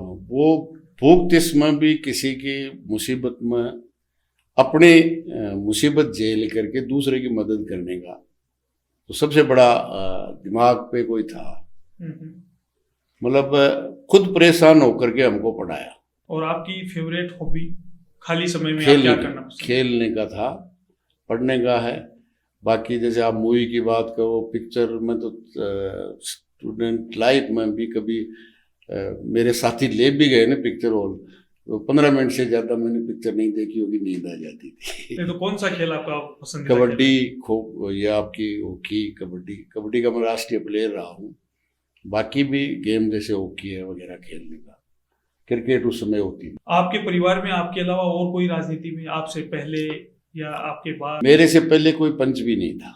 और आपके बाद जिनको आपने अपना थोड़ा मतलब फेवर किया हो? अब बाकी तो क्या होगा, अब आगे का आगे देखा जाए, कौन आएगा नहीं आएगा। नहीं, लेकिन हाल फिलहाल कोई नहीं है। नहीं, वैसे मेरी पुत्र वधू पंचायत समिति की मेंबर है। मेरा लड़का है, ये पिछले टर्म में सरपंच था, ये इन्हीं की मिसेज अभी पंचायत समिति की मेंबर है। एक सर आपको मतलब ये जो किसानों का नेता माना जाता है जी, ये सबसे पहले मतलब पदवी कैसे आपको मिली? किसने आपको इस नाम से नवाजा? मतलब कि जनता ने आपको सबसे पहले कब समझा कि आप वास्तव में किसानों के नेता हैं? मैं सरपंच बनने के बाद इन्हीं किसानों की समस्याओं को लेकर लड़ता रहा। विद्यार्थियों की तो पहले करता ही था, फिर किसान मजदूर, तो विशेष तौर से क्योंकि इंडस्ट्री कोई है नहीं, तो बहुत से लोग जो कम्युनिस्टों पे रिसर्च करते हैं वो भी मेरे से बहुत से सवाल करते हैं कि वहाँ इंडस्ट्रियलाइजेशन नहीं है, कोई फैक्ट्री नहीं है। फिर अमराराम 4 दफे जीत गया। तो नेचुरली क्योंकि जब मेजोरिटी संख्या किसानी पर निर्भर है, या तो किसान है या खेत पर मजदूरी करने वाला है, गाँव में मजदूरी करने वाला है, तो नेचुरली उसकी लड़ाइयाँ लड़ते लड़ते लोगों ने अपना नेता माना। इसलिए मैं समझता हूँ पूरे देश में भी ऐतिहासिक आंदोलन में बहुत बड़ी भागीदारी, या पंचायत राज चुनाव होते ही उसमें शामिल हुए। इसलिए एक सर कई बार आप मतलब आम व्यक्ति की तरह विधानसभा पहुंच जाते हैं बस में, कई बार आप ट्रैक्टर लेके लोकसभा गए थे अभी एक बार जब। और दूसरी चीज, मैं भी मेरे बचपन की मैं आपको बात बता रहा हूँ, मैंने भी आपको एक बार बस में ट्रेवल करते हुए देखा है। बहुत अभी भी करता हूँ। नहीं, मैं उस टाइम में मुखातिब आपसे नहीं हो पाया, बातचीत आपसे नहीं कर पाया, लेकिन मैंने खुद ने आपको पर्सनली देखा है। तो ये मतलब आपके क्या माइंड में सेट होता है कि अपन को ऐसा करना चाहिए, या फिर क्या उद्देश्य क्या रहता है आपका इसके पीछे? उद्देश्य नहीं है, मतलब आज की तारीख में जितने पूंजीवादी पार्टियों के विधायक और सांसद हैं वो बस में बैठना बेइज्जती समझते हैं, और मैं इसको उपलब्धि समझता हूँ। मैं मेरी पर्सनल गाड़ी से मान लो जयपुर जाऊंगा तो किसी से मैंने रुक करके किसी से मिलना है तो उसी से मिल पाऊंगा। अगर बस में जाऊंगा तो 40 लोग से मैं मिलूंगा, 40 लोग मेरे से मिलेंगे। रेल में, बस में, मैं समझता हूँ आम आदमी से बात करना, मैं इसको इज्जत समझता हूँ, वो इसको बेइज्जत समझते हैं। बेइज्जती वाली तो सर कोई बात ही नहीं है। वैसे आप ना वो बेइज्जती समझते हैं। मैं आपको एक उदाहरण बता देता हूँ। हमारी आंकड़ों के हिसाब से यदि आप देखें तो आप जैसे फॉर्च्यूनर भी देखें यदि आमदनी के हिसाब से देखें तो कितने रुपए की आती है, एक बस का क्या लगता है, एक ट्रेन की कीमत क्या होती है, वैसे अपन देखें तो, और जो फैसिलिटी भाई वो जनता के बीच में हो गया ना, बस ये है। नेता जनता से अलग दिखाई देना चाहिए। मैंने देखा 20 साल में राजस्थान की विधानसभा रहा हूँ, 2 दफे बीजेपी का राज, 2 दफे कांग्रेस का राज, और 2 दफे तो मेजोरिटी ने कांग्रेस की आई और 1 दफे बीजेपी की नहीं आई। फिर मंत्री जब तक नहीं मिलता 20, 30, 50 मिलने वाले नहीं आते, एक आदमी से नहीं मिलते। मतलब वो स्टेटस मानते हैं कि कितने लोग मिलने आए। एक सर, जैसे आपने नारायण सिंह जी के सामने चुनाव लड़ा है, अपने राजस्थान के कद्दावर नेता रहे हैं, प्रदेश अध्यक्ष थे, प्रदेश अध्यक्ष रहे हैं, मिनिस्टर भी रहे हैं, और सासारामगढ़ से लगातार उस समय तक 7 दफे थे, अब तो 8 हो गए। हाँ। फिर मेरे को भी हरा दिया उन्होंने। बिल्कुल, तो 7-8 बार उन्होंने चुनाव जीते हैं, कद्दावर नेता रहे हैं, उनके सामने आप खड़े हुए थे, उनको भी उनके सामने मतलब आपने चुनाव लड़ा है, और अब की बार आपने जब गठबंधन किया तब वीरेंद्र सिंह जी ने भी आपका सहयोग किया है, गठबंधन के नाते ही किया वो चाहिए। तो सर ये सब चीजें नेता लोग मतलब कैसे मैनेज कर लेते हैं कि कोई टाइम आप उनके खिलाफ थे, वो भी आपके खिलाफ थे, आज आप दोनों साथ हैं? ये एक नॉर्मली मैं पूछना चाह रहा हूँ, क्योंकि ये आपकी बात नहीं है, बहुत लोग हैं, बहुत नेता लोग हैं जो मैनेज करते हैं इन चीजों। ऐसा है कि ये बात तो सही है कि यहाँ कांग्रेस का शेखावाटी गढ़ रहा है, और मैं 4 दफे गया हूँ तो कांग्रेस को हरा के ही गया हूँ। बिल्कुल, पेमाराम भी कांग्रेस को हरा के गया, तो नेचुरली वो तो आमने सामने थे। लेकिन जो परिस्थितियां बनी, राजनीतिक परिस्थितियां बनी है, समझौते कि पूरे देशव्यापी गठबंधन हुआ, इंडिया गठबंधन, और उसी के आधार पे हुआ। और मैं समझता हूँ सबसे ज्यादा रामदेव सिंह जी तो थे नहीं, लेकिन नारायण सिंह जी ने जितना प्रयास इस उम्र में इस चुनाव में किया, शायद अपने खुद लड़े थे पार्लियामेंट जब भी नहीं किया। वीरेंद्र तो करता ही, वो तो अभी एमएलए है, लेकिन नारायण सिंह जी की सेहत भी अभी इतनी उम्र हो गई है, लेकिन वो मतलब अपने चुनाव में नहीं किया, उससे ज्यादा। फिर भी मतलब आपके लिए पूरा दमखम उन्होंने लगाया। वो एक लक्ष्य था ना, लक्ष्य था। 14 और 19 में 25 की 25 भारतीय जनता पार्टी एनडीए ले गई थी। एक सर, भविष्य के लिए आपकी क्या योजना है? भविष्य की योजना यही है कि इस देश में किसान, मजदूर, मेहनतकश का राज, जनता का राज हो, पूंजीपतियों का राज नहीं हो। क्योंकि 75 साल में देश में जो शासन चला है वो पूंजीपतियों का चला है, चाहे किसी पार्टी का हो, और वो इस देश के 99% लोगों का हो। 1% के लिए सरकार नहीं चले, 99% के लिए चलेगी तो भारत महान हो जाएगा। केवल नारों से महान नहीं होगा, नीतियों से होगा, और वो नीतियां केवल कोई लागू कर सकता है। मतलब देश में 29 राज्य हैं, उसमें एक राज्य है जो शिक्षित है, वो है केरल। और कांग्रेस के खिलाफ कोई सबसे पहला कोई सरकार बनी 52 के बाद 57 के चुनाव में, तो वहां एमएस नमूद्रीपाद कम्युनिस्ट पार्टी का मुख्यमंत्री बना। उसका नतीजा है सबसे बड़ा शिक्षक। और आप शिक्षित जब केरल हो सकता है तो राजस्थान क्यों नहीं हो सकता, यूपी बिहार क्यों नहीं हो सकता? जब चीन अमेरिका का मुकाबला जो पूरी दुनिया को लूटता है उससे मुकाबला कर सकता है, तो फिर भारत क्यों नहीं कर सकता? तो इस पॉडकास्ट के माध्यम से सर, देश, अपने प्रदेश और अपने आपके क्षेत्र के युवाओं को आप क्या संदेश देना चाहिए? मैं यही संदेश देना चाहूँगा कि जीवन बार बार नहीं मिलता, और इस देश के भलाई के लिए 99% लोगों के हक और अधिकारों के लिए जो आज लूटा जा रहा है, उसके संघर्ष में जहाँ भी आप हैं निश्चित रूप से उसमें योगदान दें। जब भी बेहतर भारत बनेगा, नारों से बेहतर भारत नहीं बनेगा। 75 साल में नारे हमने देश में बहुत सुन लिए, उन नारों का पोस्टमार्टम करें तो एक कदम भी हम आगे नहीं बढ़े हैं। ठीक है, आज़ादी के बाद विकास हुआ है, लेकिन जो विकास 1% कंपनियों का हुआ है उसके कंपैरिजन में आम जनता का विकास की बजाय विनाश हो रहा है। आज अन्नदाता आत्महत्या के लिए मजबूर हो रहा है, नौजवान भटक रहा है, आईआईटी किया हुआ चपरासी के लिए फार्म भर रहा है। इससे ज़्यादा अफसोसजनक नहीं हो सकता, जबकि सबसे बड़ा दिमाग है, सबसे बड़े संसाधन है, सबसे ज़्यादा माइनिंग प्रोडक्ट है, सब कुछ है, दिमाग है, मौसम है, सब तरह का है। इसलिए भारत दुनिया का सर्वश्रेष्ठ देश बन सकता है। सबकी समस्याओं का समाधान, इसके लिए जो जितना कर सकता है नौजवान उसके लिए करे, यही मैं समझता हूँ नौजवानों के लिए।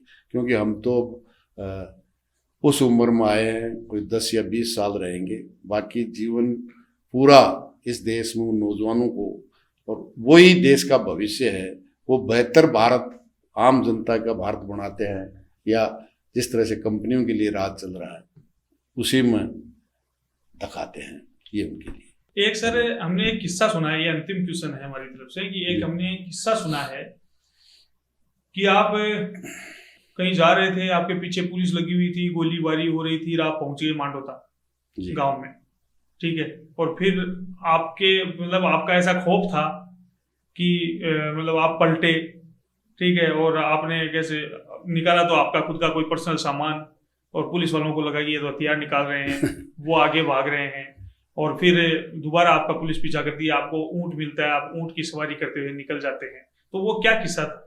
ऐसा है कि राजनीति में जब स्थापित नेताओं को वो चैलेंज दिखाई देता है ना, तो एन के एन प्रकार उसको हटाने की कोशिश करते हैं। 22 अप्रैल 87 को यहाँ अकारण किसान छात्रावास में गोली चलाई गई। 14 साल का 9th क्लास का कानाराम यादव शहीद हुआ।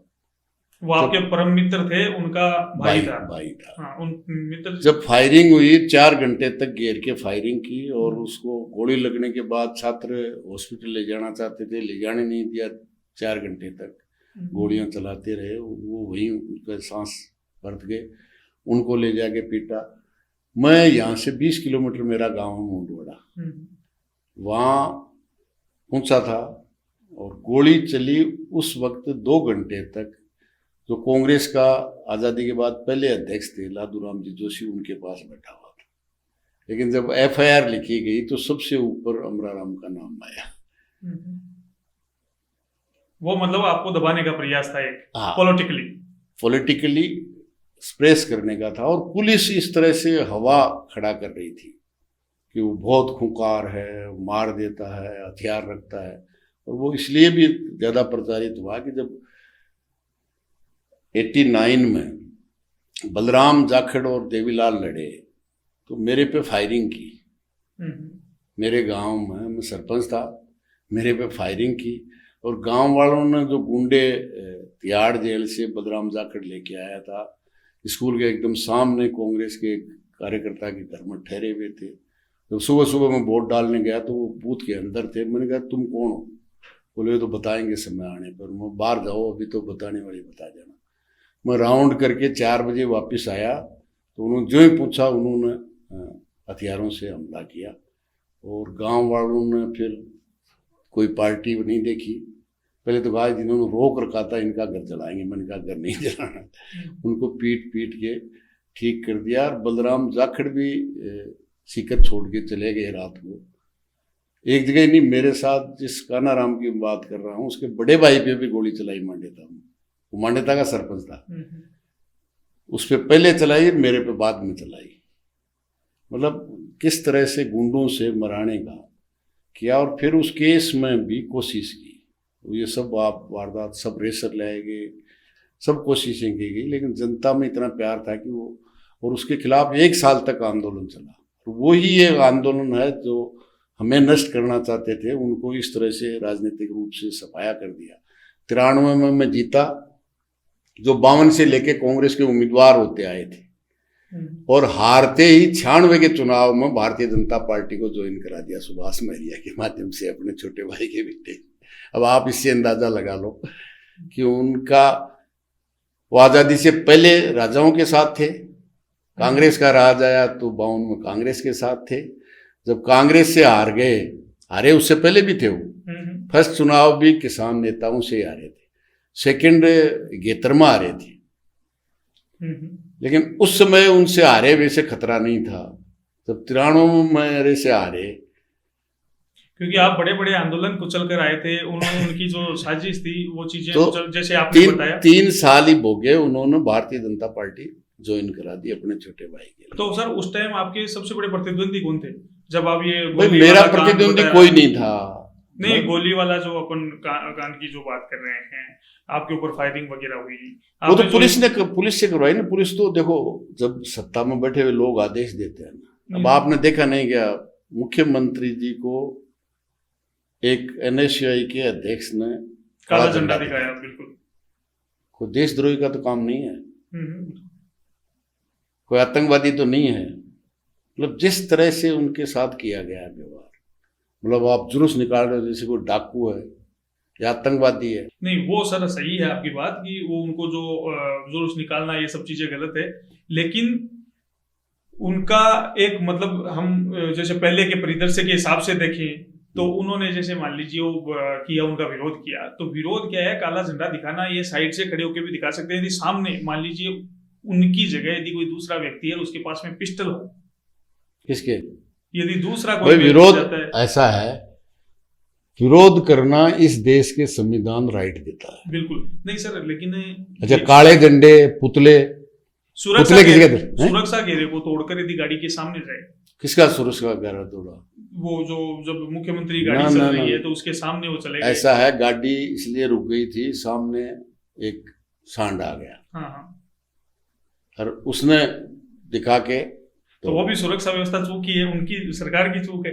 तो सरकार की चूक होगी नहीं, उसका तो मुझे आप बताओ, झंडा दिखना देशद्रोही का काम है? नहीं, बिल्कुल नहीं, बिल्कुल नहीं। विरोध करना, लोकतांत्रिक देश है, विरोध करना सबका अधिकार। 1.5 साल का संभाग और जिला सब मापदंड करता है, और इस आधार पे कि शेखावाटी की तीनों सीट भारतीय जनता पार्टी हार गई, तीनों में जीती हुई थी, और इसलिए समाप्त कर दे।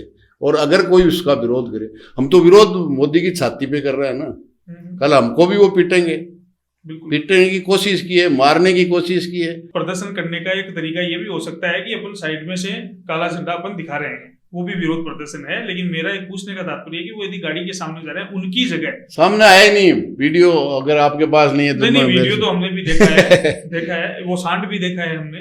वो सांड आया, वो गलती पुलिस की है कि वो नहीं आना चाहिए था, ठीक है। लेकिन इसीलिए मैं आपसे पूछना चाह रहा था कि वो चीज यदि ऐसा भी हो सकता है। 5 दिन का रिमांड, क्या झंडा बरामद करना है, क्या करना है या हथियार बरामद करना? हथियार तो नहीं चलाया था उसने। मतलब ये मैं इसलिए कह रहा हूं, जो जिस फायरिंग किया ना, पुलिस ने बहाना क्या किया कि मंगल सिंह को गिरफ्तार करने गए थे। मंगल सिंह यहां से सीकर से मेरे गांव PTI था, रोज सुबह यहां से जाता था, शाम को आता था। अगर मंगल सिंह को भी पकड़ना था तो भगोड़ा तो नहीं था, राजस्थान सरकार का कर्मचारी था, फिर वहां गोली चलाने की क्या जरूरत थी? और FIR की, कान्हा राम की हत्या मंगल सिंह और अमरा राम ने की अपने भाई को कोई मार सकता है? पागल तो मार सकता है। तो ये सब हमने तो भोगे है ना। मतलब विरोध में हम यहाँ 1 साल तक गिरफ्तारियां दी, मतलब 80 साल के लोगों को जीण माता में ले जा करके जिस तरह से पीटा है, हम तो पुलिस को भोगा है ना। SP यहाँ इसी छात्रावास में के सामने हमारा ऑफिस है। किसी भी पॉलिटिकल, वो तो कांग्रेस पार्टी के राज में 1.5 साल पहले, 2-3 साल पहले कन्या महाविद्यालय में रिजल्ट फॉरगो कर दिया, गलत कर दिया। लड़कियां मांग कर रही थी और पुलिस ने उन लड़कियों को विरोध कर रही थी, उनको पुरुष अधिकारी ने पीटा और फिर हमारे ऑफिस में जाके हमला किया। और जब पूछा गया, हमने प्रोटेस्ट किया, 7 दिन कलेक्ट्रेट पे जाम रखा। जब आपको पता पुलिस वालों ने क्या कहा, मैं तो जान नहीं पाया ये लड़की है कि लड़का है। लड़कियों के कॉलेज में लड़का क्या करता था? तो पुलिस जो सत्ता में बैठे हैं ना, अब तो चलो बदलने लग गई, वरना तो जो करते थे बहुत ही खतरनाक। ठीक है, तो सर ठीक sir, thank you very much. आपने अपना अमूल्य समय निकाला और यहाँ पे टाइम दिया। और आप सभी दर्शकों से भी मेरा विनम्र अनुरोध है कि पूरा वीडियो देखें, और उसके बाद में जब हम उनको अगली बार बुलाएंगे तो आपके कोई भी क्वेश्चंस हैं जो रह गए हो या और इनको जो पूछने चाहिए, तो वो आप हमें कमेंट बॉक्स में कमेंट कर सकते हैं। फिर नेक्स्ट बार हम जब इनसे रूबरू होंगे तो आपके सामने वो सारे क्वेश्चंस का आंसर जरूर रखेंगे। धन्यवाद, थैंक यू।